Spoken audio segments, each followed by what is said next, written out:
Hello everyone, আজকের ক্লাসে সবাইকে স্বাগতম। আজকে আপনাদের জন্য যে টপিকসটা নিয়ে এসেছি সেটা হচ্ছে সন্ধি। বেশিরভাগ পোলাপান যে টপিকসে ভয় পাই সেটাই হচ্ছে সন্ধি। চলুন সন্ধি পড়ি আমরা।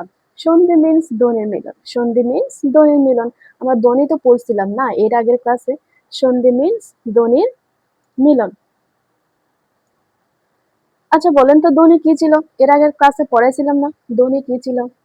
বর্ণকে যখন উচ্চারণ করব তখন সেটাই হচ্ছে ধ্বনি। এবার এখানে একটা হচ্ছে প্রধান সূত্র আছে, এখানে একটা প্রধান সূত্র আছে। আমি কি বলতেছি খেয়াল করবেন। প্রধান সূত্র প্রথমত হচ্ছে এরকম একটা শব্দ দেওয়া থাকবে, এরকম একটা শব্দ দেওয়া থাকবে। এই শব্দটাকে ভেঙে দুভাগ করে লিখতে হবে, মাঝ বরাবর ভাঙতে হবে। মাঝ বরাবর ভাঙলে দুটা শব্দ পাওয়া যাবে। এমন ভাবে ভাঙতে হবে যাতে দুইটা শব্দ পায়। আর একটু খেয়াল রাখতে হবে শব্দগুলো এমন ভাবে ভাঙতে হবে যেন এখানেও একটা ধ্বনি থাকে, আবার এখানেও একটা ধ্বনি থাকে। তাহলে দুইটা ধ্বনি মিলে কি হয়? একটা ধ্বনি। এটাই হচ্ছে প্রধান সূত্র। ঠিক আছে? তাহলে এখানে একটা শব্দ দেওয়া থাকবে, একটা শব্দ দেওয়া থাকবে, ওই শব্দকে মাঝ বরাবর ভাঙতে হবে। মাঝ বরাবর ভেঙে দুইটা ধ্বনিওয়ালা শব্দ লিখতে হবে। কারণ আমরা হচ্ছে কি করতেছি? সন্ধি। সন্ধি মিন্স মিলন। সন্ধি মানে মিলকরণ, ধ্বনির মিলন। যেমন আমি আপনাদেরকে একটা উদাহরণ বলি, বিদ্যালয়। আচ্ছা বিদ্যালয়কে আমরা বাংলা কি পাই বলেন তো? বিদ্যা যো আলয়। দেখেন এখানে সন্ধির মধ্যে এগুলাকে এমন ভাবে ভাঙতে হবে যেন দুইটারই অর্থ থাকে। যেমন বিদ্যার অর্থ আছে, আলয় অর্থ হচ্ছে ঘর। বিদ্যার যেমন অর্থ আছে, বিদ্যা তো ওই পড়াশোনা আর কি। বিদ্যা যেমন অর্থ আছে ঠিক তেমনি আলয়েরও একটা অর্থ আছে। আলয় মানে হচ্ছে ঘর, মানে যেখানে হচ্ছে বিদ্যা পাঠ করানো হয় সেটাকে কি বলা হয়? বিদ্যার ঘর বলা হয় আর কি, আলয়। এবার দেখেন এখানে আমি ভাঙছি, ভাঙার পর এখানে বিদ্যা, এখানে একটা আসছে না? আ। তারপর এখানে একটা কি আসছে? আ। দুইটা আসছে, দুইটা মিলে একটা হবে। তাহলে বিদ্যা যোগ আলয় সমান কি হয়েছে? বিদ্যালয়। আরেকটা লিখি, পাঠাগার। কি লিখলাম? পাঠাগার। পাঠ যোগ আগার। ঠিক আছে? এখন দেখেন পাঠ, পাঠটা হচ্ছে বাংলা। এখানে আমরা হচ্ছে কোনো ধ্বনি পাচ্ছি না। ঠিক আছে?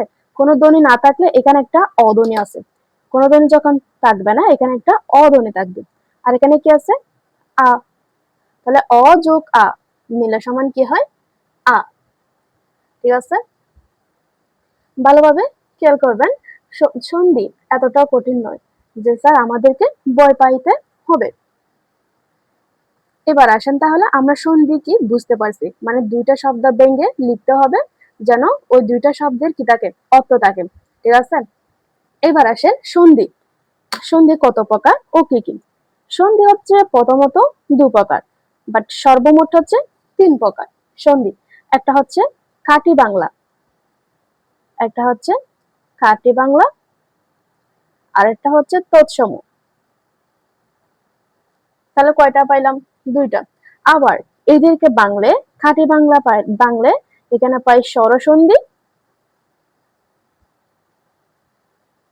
স্বরসন্ধি, আর এখানে পাই ব্যঞ্জন সন্ধি। তৎসমকে বাংলে পাই স্বরসন্ধি, ব্যঞ্জন সন্ধি, আর এটা হচ্ছে বিসর্গ সন্ধি। এখান থেকে মোস্ট ইম্পর্টেন্ট হচ্ছে বিসর্গ সন্ধি। এখানে স্বরসন্ধি আর এখানে স্বরসন্ধি একই, এখানে ব্যঞ্জন সন্ধি আর এখানে ব্যঞ্জন সন্ধি একই, বাট তৎসমতে আরেকটা বেশি আছে, এটা হচ্ছে কি? বিসর্গ সন্ধি। আজকে আমার আমার ক্লাসের টপিকস হচ্ছে বিসর্গ সন্ধি। ঠিক আছে? দেখেন আমরা কি পড়বো? আমরা পড়বো বিসর্গ সন্ধি। কি পড়বো স্যার? বিসর্গ সন্ধি। আপনাদের বই অনেক কোডিং করে দিচ্ছে আমি দেখছি, বাট আমার টিপস গুলো শিখবেন, শর্টকাটে শিখবেন, দেখবেন আনসার করতে কোনো অসুবিধা হচ্ছে না। ঠিক আছে? এবার দেখেন কোন শব্দের মাঝখানে, আমি কি বলতেছি একটু ভালোভাবে খেয়াল করবেন।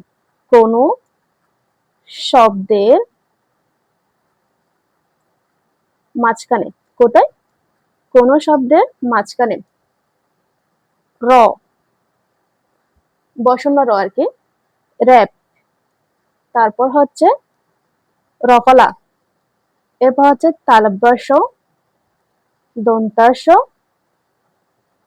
মূর্ধন্য ষ, আরেকটা হচ্ছে উকার। এগুলা থাকলে এগুলার পরিবর্তে এগুলার পরিবর্তে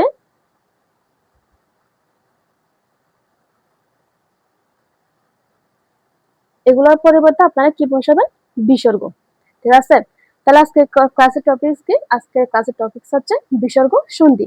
তাহলে কোন শব্দের মাঝখানে যদি র, র্যাপ, রফালা, তালব্য শ, দন্ত্য স, মূর্ধন্য স, তারপর আরেকটা হচ্ছে উকার, উকার, এরা যদি থাকে, এগুলো থাকলে এদেরকে তুলে এদের স্থানে হচ্ছে একটা বিসর্গ দিয়ে দিব, বাকি সব ঠিকঠাক লিখে দিব। আমি উদাহরণ করে লিখি, তারপর আপনাদেরকে হচ্ছে আপনাদের বুঝতে সুবিধা হবে। যেমন আমি এখানে লিখলাম দুষ্কর। আচ্ছা, দুষ্করকে ভাঙে এবার, তাহলে এখানে কি আছে? মূর্ধন্য ষ আছে। আমি বলছি এদের পরিবর্তে একটা বিসর্গ দিব, বাকি সব ঠিকঠাক লিখে দিব। তাহলে এখানে কি হয়? দ লিখলাম, মূর্ধন্য ষ স্থানে কি দিব? একটা বিসর্গ দিব, বাকি সব ঠিকঠাক লিখে ফেলবো। ঠিক আছে?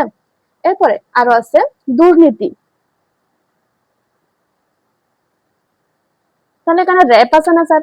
র্যাপ, দেখেন তো এখানে র্যাপ আছে। র্যাপ থাকলে তাহলে আমরা কি লিখবো? র্যাপের জায়গায় একটা বিসর্গ দিব, বাকি সব ঠিক থাকবে। তাহলে এখানে কি দিলাম? বিসর্গ। এরপরে কি পাই? নীতি। বিসর্গ কার জন্য আসছে?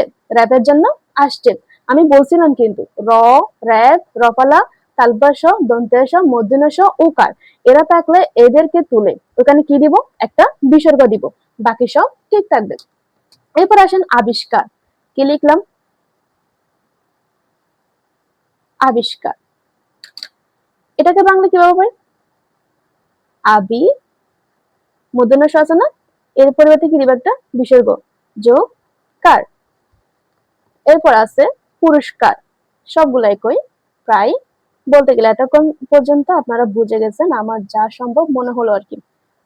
পুরো দন্ত ষর জন্য কি দিব? একটা বিসর্গ, তারপর এখানে কি দিব? কার, পুরস্কার। এরপরে এবার এখানে এটা হচ্ছে কি লিখলাম? ওকার লিখলাম না, ওকার দিয়ে একটা লিখি মন কষ্ট। কি লিখলো? মন কষ্ট। এখন মন কষ্টকে ভাঙেন তো কি পাই? তাহলে মন, এই ওকার আছে না, ওকারের জন্য কি দিব? এখানে একটা বিসর্গ দিব, তারপর কষ্ট। কি হলো স্যার? মন কষ্ট। আর তো লিখি তিরস্কার। এখান থেকে অনেকগুলো আসে যেতে পারে, এই উদাহরণগুলো দেখলেই হবে। তির যোগ কার। আমার কথা আশা করি বুঝতে পারছেন। ঠিক আছে? তাহলে কি কি থাকবে? র, র্যাপ, রফালা, তালব্য শ, দন্ত্য স, মূর্ধন্য ষ, ওকার, এরা থাকলে এদেরকে তুলে এদের জায়গায় একটা কি দিব? বিসর্গ। বিসর্গ, এগুলো হচ্ছে স্যার আমি ফোঁটা দিয়ে ফেলছি, সরি, এগুলো হচ্ছে সবগুলো বিসর্গ হবে। বিসর্গ ফোঁটা দিলে হয় না, এরকম করে দিতে হয়। ঠিক আছে? বিসর্গটা একটু ভালো করে খেয়াল করবেন, আবার এরকম ফোঁটা দিলে কাটে দিবে অনেক সময়। এরপরে দেখেন, তাহলে উদাহরণগুলো তো বুঝতে পারছেন না? এবার কিছু নিপাতনে সিদ্ধ ব্যঞ্জন, সরি, বিসর্গ সন্ধি আছে। এগুলো কিরকম দেখেন? নিপাতনে সিদ্ধ বিসর্গ সন্ধি। এরা হচ্ছে নিপাতনে সিদ্ধ বিসর্গ সন্ধি। এরা কোনো নিয়ম মানে না, এরা নিজের ইচ্ছা মতোই চলে। এরা কিভাবে চলে? নিজের ইচ্ছা মতোই চলে, এদেরকে কোনো নিয়ম ফলো করা যায় না। তাহলে কি দাঁড়ায়? যেসব সন্ধি কোনো নিয়ম মানে না, তাদেরকে কি বলা হয়? বিসর্গ সন্ধি বলা হয়। আমি বিসর্গ সন্ধি কয়েকটা লিখে দিচ্ছি, এগুলাই আসবে পরীক্ষায়। যেমন অহরহ, অহ রহ, এটাকে বাংলা কি পাই? অহ যোগ অহ, এখানে একটা বিসর্গ হবে। এগুলো যেরকম আছে এরকমই শিখবেন। ঠিক আছে? এগুলোতে হচ্ছে কোনো কি নাই, অহর্নিশা, এগুলোতে কোনো হচ্ছে নিয়ম নাই। এগুলো আমি যেরকম লিখে দিচ্ছি ওরকমই মুখস্থ করে ফেলবেন। অহ প্লাস কি হবে? নিশা। এরপর হচ্ছে বস্কিরকে,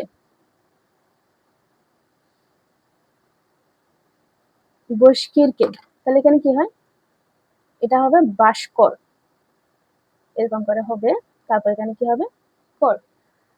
আশা করি আমার কথা বুঝতে পারছেন স্যার। এখানে আর কয়েকটা আছে, আমি লিখে দিচ্ছি। আর এটা হচ্ছে বাচস্পতি, আর এটা কি আছে, বাচস্পতি। এগুলো প্রায় সময় পরীক্ষায় আসছে, বাচস্পতি। ঠিক আছে, বাচস্পতিকে বাংলা আমরা কি পাই দেখেন তো। এগুলো তো নিয়ম মানে না, তাই এরা যেরকম আছে ওইরকম লিখতে হবে। ওকে, এবার আসেন কিছু ব্যতিক্রম বিসর্গ সন্ধি আছে, এগুলো আমি আপনাদেরকে লিখে দিচ্ছি। তাহলে নিপাতন সিদ্ধ বিসর্গ সন্ধি গেল, তারপর বিসর্গ সন্ধি কিভাবে লিখতে হয় এটাও গেল। এবার আরেকটু করে লাস্ট ওয়ান, বিসর্গ সন্ধি লাস্ট ওয়ান, লাস্ট টপিকস, এটা হচ্ছে ব্যতিক্রম বিসর্গ সন্ধি। কি স্যার, ব্যতিক্রম বিসর্গ সন্ধি।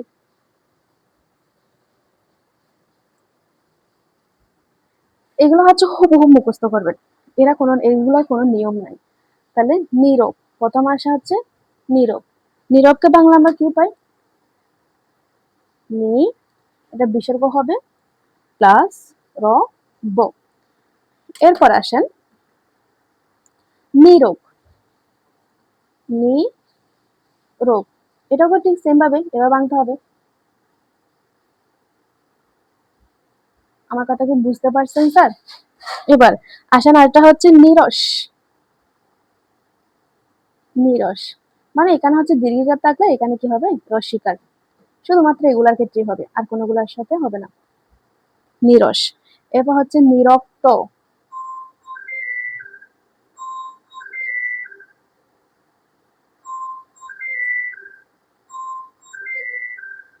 আশা করি বুঝতে পারছেন। এগুলা শিখলে হবে, বিসর্গ সন্ধির মধ্যে আর কিছু পড়তে হবে না। আমি 100% গ্যারান্টি দিব, আমার নিয়মগুলো ফলো করবেন, আপনারা 100% আনসার করতে পারবেন। ঠিক আছে, আজকের ক্লাস এতটুকুই। আগামী ক্লাসে স্বরসন্ধি, ব্যঞ্জন সন্ধি এই দুটাই পড়া দিব। যদিও বা দুইটা একসাথে একই ক্লাসে পড়ানো সম্ভব নয়, আমি চেষ্টা করব তাও। না হলে দুই ক্লাসে পড়া দেবো, একটা ব্যঞ্জন সন্ধি আর একটা হচ্ছে স্বরসন্ধি। আর কোনো প্রশ্ন থাকলে স্যার আপনাদের গ্রুপ আছে, গ্রুপে করতে পারেন। ঠিক আছে, গ্রুপে করবেন। নেক্সট ক্লাসে দেখা হচ্ছে ইনশাল্লাহ। ভালো থাকবেন সবাই।